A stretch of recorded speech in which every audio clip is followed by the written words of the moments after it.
कति कामले आउनुभयो? म एउटा सामाजिक अभियन्ता। हजुर। अब गर्वदेखि खुसी छु। हजुर। विशेष गरेर मेरो रेतु प्रसाद चमलागाई वडा नम्बर 1 भटिचौर खाल्ले घर चाहिँ खाल्ले भन्छ यहाँ माथि। यो होमस्टे चलाउँदै गर्दा हजुरले तपाईका कमेडियन भिडियोहरू पनि धेरै भाइरल भएको मैले सामाजिक सञ्जालमा पनि हेरिरहेको छु। फिल्ममा पनि हजुरले धेरै अगाडि नै भनौँ फिल्मको पर्दामा पनि आउँदा एकदम हजुरलाई गर्वका साथ खुसी छु म। खुसी लाग्छ। के कस्तो तपाईको यो कलाकारिता क्षेत्रको अलि बहसको विषयमा भनौँ न, त्यसमा तपाईलाई सामाजिक सञ्जालमा हेर्ने दर्शकहरूलाई तपाईले के भन्न चाहनुहुन्छ? हजुर, मलाई त भजन कीर्तन म सधैँ आजभन्दा अघि पनि गरेको हो। अब पनि म भजन कीर्तनमै एकदम रमाउन, गीतमा भने पनि भजन कीर्तनमा भने पनि भगवानको नाम, रामचन्द्रले कस्तो दुःख पाए, सीताले कस्तो दुःख पाइन्, अभिमन्यु कसरी मरे, अर्जुन कसरी मरे, के भयो भन्ने कुरो मलाई सबै पुराणहरूमा आउँछ, म भन्छु।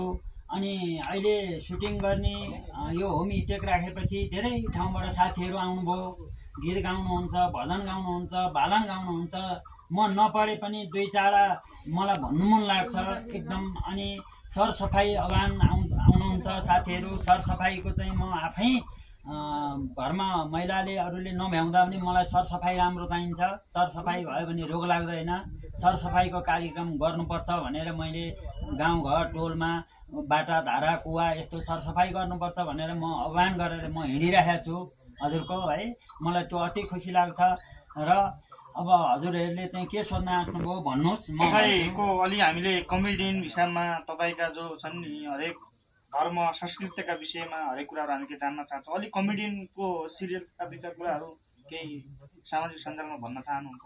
हजुर, म अलिअलि आँसु व्यङ्गका के कस्ता छन् कमेडियनहरू? अब कमेडियनहरू भर्खर म सुरु गर्न लाग्यो हो। अब बुढो मान्छे भयो, बुढो मान्छे भए पनि एकदम यो क्षेत्रै राम्रो बनाऊ, भटिचौर वडा नम्बर 1 राम्रो बनाऊ भनेर सबै साथीले 13वटा होमस्टे सुरु हुँदैछ। होमस्टेको लागि हजुरले आफ्नो पर्सनली खर्च गर्नुभयो कि व्यक्तिगत तर्फबाट? हजुर, अहिलेसम्म हजुरको वडासँग स्थानीय सरकारहरूले तहहरूले कुनै पनि हजुरलाई सपोर्ट होइन? यो लेखापढी गर्नेदेखि लिएर पहिला सुरुवातदेखि लिएर 1 पैसा कसैको होइन। मैले 3 लाख रुपियाँ आफै खर्च गरेर अब सबैजनाले नगरेपछि म आफै अघि सरेर खर्च गरेर यो सानो घरमा एउटा होमस्टे चलाउँछु भने होमस्टे सुरु गर्दै गएपछि रोदीको माग आयो।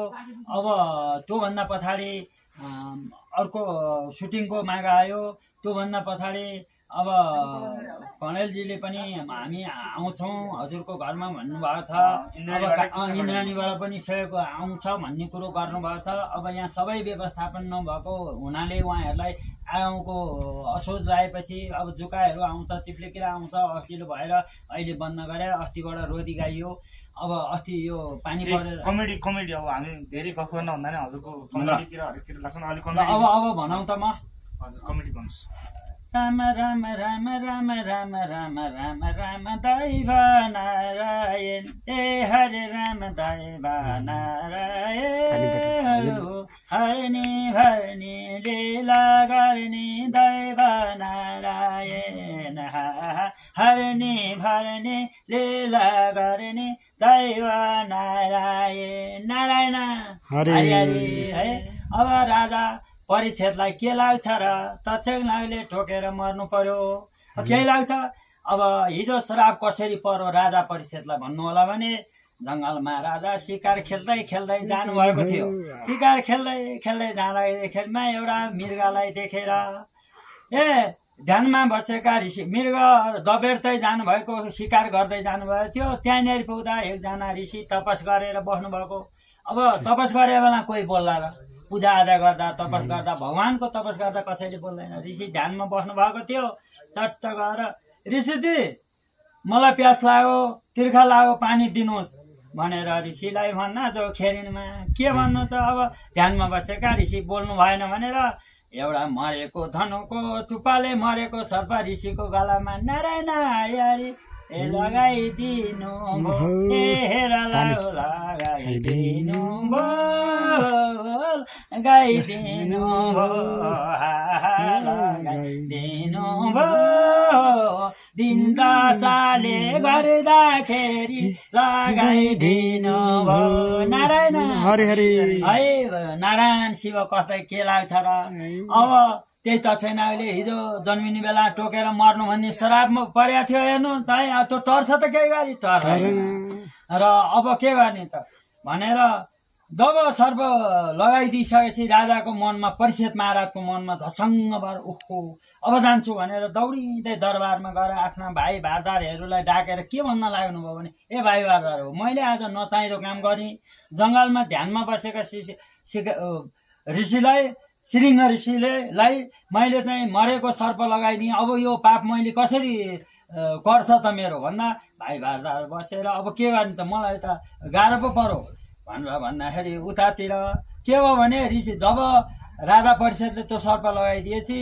श्रृङ्ग ऋषिका छोरा पुलुष्ट ऋषिले थाहा पाएर मेरा बाउलाई जसले मरेको सर्प गलामा हालिदियो त्यो 7 दिनका दिन नारायण दसैँले दसिकन मरोस् भोतोको हरे राम मारोस् भोतोको मारोस् भोतोको हरे राम मारोस् भोतोको यही भो हुकुम महाराजलाई मरोस् नारायण हरि हरि भन्ने महाराजलाई भुतुक्क मरोस् भन्ने यस्तो श्राप पर्यो श्राप परेपछि अब यस्तो श्राप पर्यो रे के गर्ने भनेर आफ्ना भाइ भारदार इष्टमित्र राखेर कुरो गर्दाखेरि अब राजाले कुरो गर्दा अब के गर्ने त भन्दा 7 दिने भागवत लगाउने मन्दिरमा ठुलो मन्दिर बनाएर आफ्ना मान्छेदेखि हजुरको कोहीजना सिपाही पाले पर राखेर आफ्नो 7 दिने भागवत सुरु भयो अनि सुरु भइसकेपछि राजा परिषदले के भन्नुहुँदो भने मलाई बचाउन सक्ने कोही छ भने हजुरहरूलाई चाहिँ जति बोकेर लानुहुन्छ त्यति धन पाइन्छ अरे राजालाई बचाउनु परिषद महाराजलाई बचाउन सके भनेर यस्तो चिठी लेखियो अनि एउटा कसै भन्ने बुढाले थाहा पाएर एउटा हातमा लौरो टेकेर नारायण नारायण लागे दौडिन हरे राम लागे दौडिन लागे दौडिन लामा लामा पाइला गरी लागे दौडिन लामा लामा पाइला गरी लागे दौडिन नारायण हरि हरि अनि दौडेपछि के भयो भने दौडिँदै आउँदा हजुरहरूलाई पनि त्यही हो हामीलाई पनि अर्काले पर्ने कुरो केही गरी टर्दैन दौडिँदै आउँदा नारायण हरि हरि पर्यो धम्कारे ए हरे राम पर्यो धम्कारे पर्यो धम्कारे पर्यो धम्कारे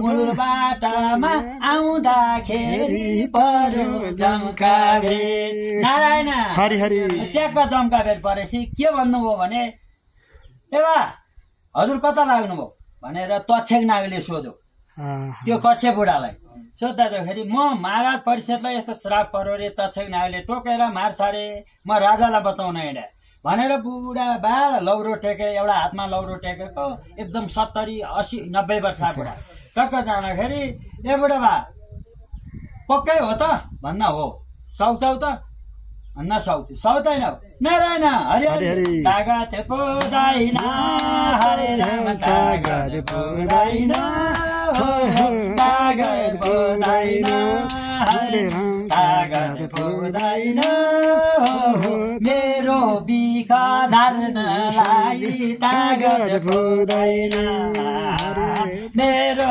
बिखा धार्नलाई तागत पुग्दैन नारायण हरि हरि अनि के भन्यो भने तक्षक नागले ए बुढा बा तपाईँले सक्नुहुन्न हेर्नु तागत पुग्दैन ए बुढा बा नारायण हरि हरि जाई जाऊ फर्केर फर्केर फर्केर हरे राम दाइ फर्केर